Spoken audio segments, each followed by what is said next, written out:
Assalamualaikum warahmatullahi wabarakatuh. Perkenalkan, nama saya Ratna Hayati dari kelas 1H Ilmu Komunikasi UIN Suskaryo dengan NIM 12040322361. Baiklah, saya di sini ingin menjelaskan materi tentang karya tulis ilmiah. Sebelumnya teman-teman pasti tidak asing lagi kan dengan kata karya tulis ilmiah ini, dimana kita telah mempelajarinya di jenjang SMA ataupun SMP. Sebelumnya kita harus mengetahui apa sih karya tulis ilmiah itu. Jadi karya tulis ilmiah adalah karya tulis yang dibuat untuk memecahkan suatu masalah berlandaskan dengan teori dan materi-materi ilmiah. Kemudian menurut para ahli, yaitu menurut Broto Wijoyo, karya ilmiah adalah suatu karangan ilmu pengetahuan yang menyajikan fakta dan ditulis menurut metodologi penulisan yang baik dan benar. Apa aja sih jenis-jenis karya tulis ilmiah? Yang pertama, makalah. Makalah merupakan karya ilmiah yang menyajikan sebuah masalah yang penyelesaiannya mengandalkan berbagai macam data yang ada di lapangan.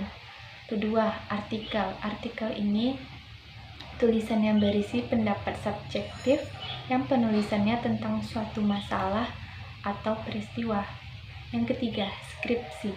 Skripsi membuat tulisan berisi pendapat penulis dengan mengacu atau berdasarkan teori yang telah ada sebelumnya. Karya ilmiah ini biasanya dibuat untuk mahasiswa untuk mendapatkan gelar S1-nya. Kemudian, kertas kerja. Pada dasarnya sama saja dengan makalah, namun dibuat dengan analis yang lebih mendalam dan tajam serta dipresentasikan pada saat seminar. Kemudian paper, sebutan khusus untuk makalah di kalangan mahasiswa dalam kaitannya dengan pembelajaran dan pendidikan sebelum menyelesaikan jenjang studinya, baik itu diploma, S1, S2, ataupun S3. Sistematikanya nih tergantung panduan yang berlaku di perguruan tinggi yang bersangkutan. Kemudian tesis. Tesis mengungkapkan pengetahuan baru yang didapat dari penelitian yang dilakukan individu yang bersangkutan. Karya tulis ilmiah ini digunakan mahasiswa untuk menyelesaikan program studi S2-nya. Kemudian ada disertasi. Disertasi ini diperuntukkan bagi mahasiswa untuk menempuh jenjang S3-nya. Disertasi ini berisi suatu temuan penulis sendiri yang berupa temuan orisinal. Kita masuk lagi ke ciri-ciri karya tulis ilmiah. Yang pertama, reproduktif. Artinya karya tulis ilmiah ini ditulis oleh peneliti atau penulis harus diterima dan dimaknai oleh pembacanya sesuai dengan makna yang ingin disampaikannya. Kemudian, tidak ambigu. Sebuah karya ilmiah harus memberikan pemahaman secara detail dan tidak dikemas dengan bahasa yang tidak membingungkan. Ketiga, tidak emotif. Artinya, karya ilmiah ditulis tidak melibatkan aspek perasaan dari penulisnya, sebab karya ilmiah harus memaparkan fakta yang didapat dari hasil analis penelitian, bukan dari perasaan subjektif dari penulisnya. Selanjutnya, menggunakan bahasa baku. Menggunakan bahasa baku agar mudah dipahami oleh pembaca. Penggunaan bahasa baku itu meliputi aspek penulisannya, mulai dari aspek sumber, teori, dan penulisannya.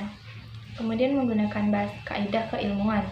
Tulisan karya ilmiah harus menggunakan kaidah keilmuan atau istilah-istilah akademik dari bidang penelitian si penulis. Hal itu bertujuan untuk menunjukkan bahwa peneliti atau penulisnya memiliki kapabilitas pada bidang kajian yang dibahas dalam karya ilmiahnya.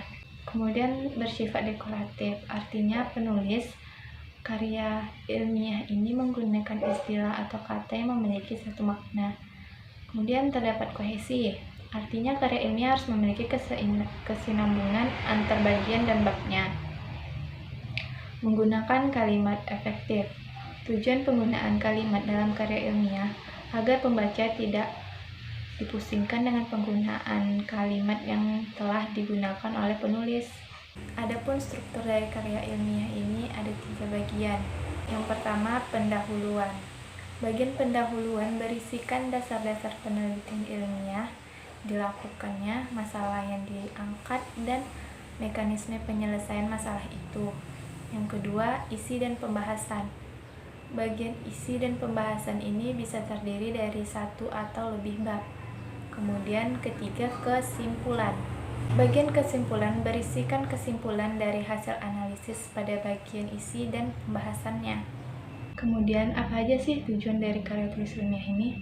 Yang pertama, untuk melatih seseorang bagaimana caranya menulis karya tulis ilmiah ini dengan baik dan benar. Kemudian untuk mencapai suatu tujuan tertentu, kemudian untuk melatih berpikir seseorang, kemudian untuk mencapai atau menambah pengetahuan sesuai permasalahan yang sedang dibahas.